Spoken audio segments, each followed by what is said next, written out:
Episode 494, Master of Poisons. Alex Ambrose closed his eyes against the headache that throbbed viciously behind them. He began taking long, deep breaths and struggled to sit up straight.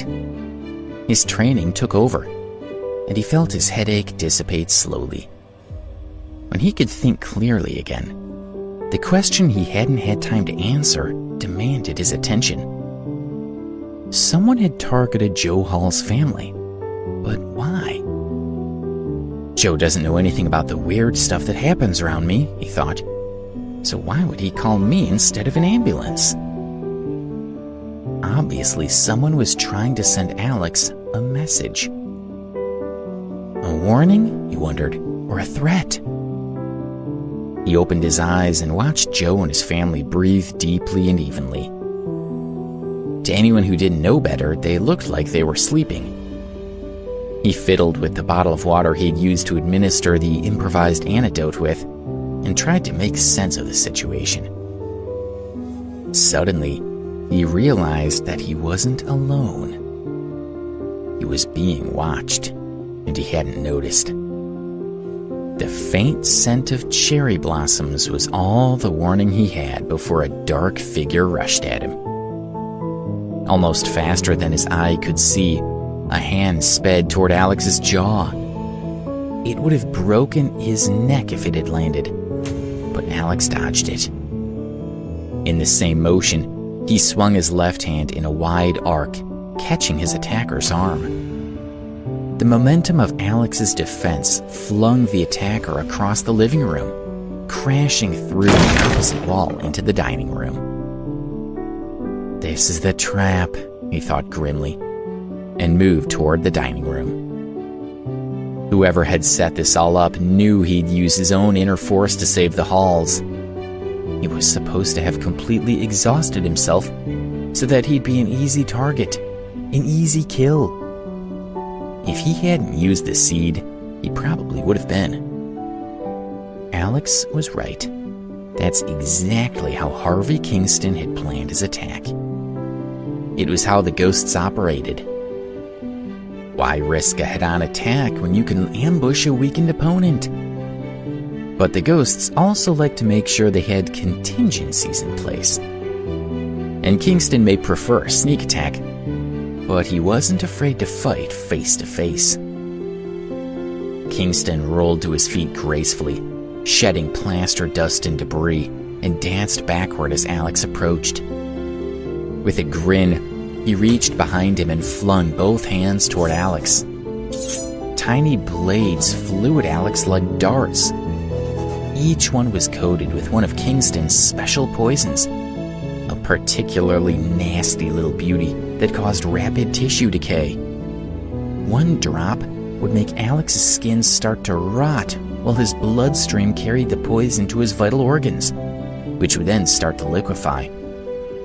It was gruesome, and Kingston never got tired of using it. Alex moved in a blur. Almost effortlessly, he managed to dodge each one. Despite himself, Kingston was impressed. "Okay," he said with a chuckle. "I wasn't expecting that. Walton's intel is incomplete. He knows you're a martial arts expert, but none of us expected you to be an actual master." He and Alex moved in a slow circle, waiting to see who would make the next move. He knew Alex was herding him away from the Halls to avoid collateral damage, but that didn't matter. The Halls were the bait, and they had served their purpose. Walton underestimated you. Murdoch underestimated you. I underestimated you. You are full of surprises. Alex seemed utterly calm, almost bored. "Kendall Payne underestimated me too," he said. "I'm used to it. Another ghost, huh?" Kingston nodded. "Why go through Joe and his family to get to me?" Alex asked with a sneer. "What made you so sure I'd come to help them, or that I'd even get here in time? Seems like kind of a gamble, and you played a weak hand." "Yeah," Kingston said with a grin. about that. Keeping a close eye on Alex, he slowly reached into a pocket and held up a smartphone. The screen lit up to show a group of men on a boat. Jonah Walton stood calmly in the frame, holding a woman's arm in a tight grip. She was disheveled, and a bruise was forming under her left eye. Alex recognized her immediately. It was Rose Scott. Her hands were bound behind her back, but she struggled against her captors. "You might as well let her go," Alex said flatly. "Holding her isn't going to do you any good." "You think we won't kill her?" Kingston asked with a smile. "I don't think it matters. If she dies, she dies. She doesn't mean anything to me anymore." Alex's face was utterly blank. "You'd watch her die? You don't strike me as the heartless sort." "I told you she's nothing to me. What does it matter if she lives or dies?" Alex said indifferently. Joe and Rose as targets, Alex thought. It doesn't make any sense. He couldn't help but wonder whether or not Debbie was safe. The Chamber of Commerce has a lot to hide, and he didn't know how far they'd go to do it. Debbie was Alex's real weak spot. Rose was just a face from his past. If he could convince the ghost he didn't care about her, she might make it off that boat in one piece. "Keep your eyes on me, Ghost," he thought. "You expect me to believe you feel nothing?" Kingston said. "If you're going to kill her now. I'm getting bored," Alex said blandly. He leaned against the wreckage of the wall he'd thrown Kingston through and picked at the edges of the shattered plaster. Rose's voice wailed from the phone's speakers. "Alex, what are you saying? I'll never forgive you. I can hear you. Please don't let them hurt me. You can't be so cruel." She began to sob. Her voice was filled with pain and fear. "Enough of this," Alex said, and flung a shard of plaster from the wall. It zipped through the space between them, hitting the phone with pinpoint accuracy, shattering the screen and knocking it from Kingston's hand. Alex couldn't show that he cared about Rose. He couldn't afford to. Kingston grinned. Alex was a master of martial arts, but ghosts knew how to hold their own. Taking advantage of Alex's moment of distraction, Kingston launched his next attack. Moving with incredible speed, he darted forward in an unexpected charge. He could see Alex hesitate as he tried to anticipate Kingston's strike. Careless, Kingston didn't hesitate at all. Like the wind, he flashed toward Alex and spun around him in a tight circle.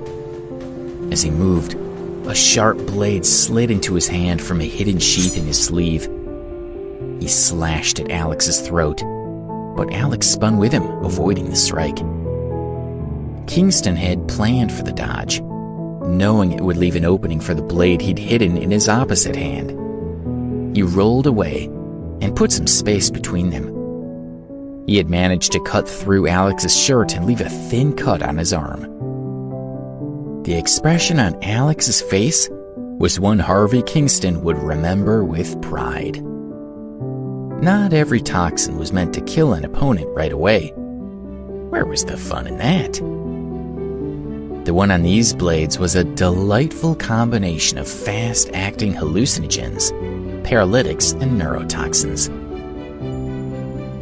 Alex watched in disbelief as Kingston's body began to flicker like an old movie. His vision couldn't track Kingston's movements. Every time the ghost moved, an afterimage would remain.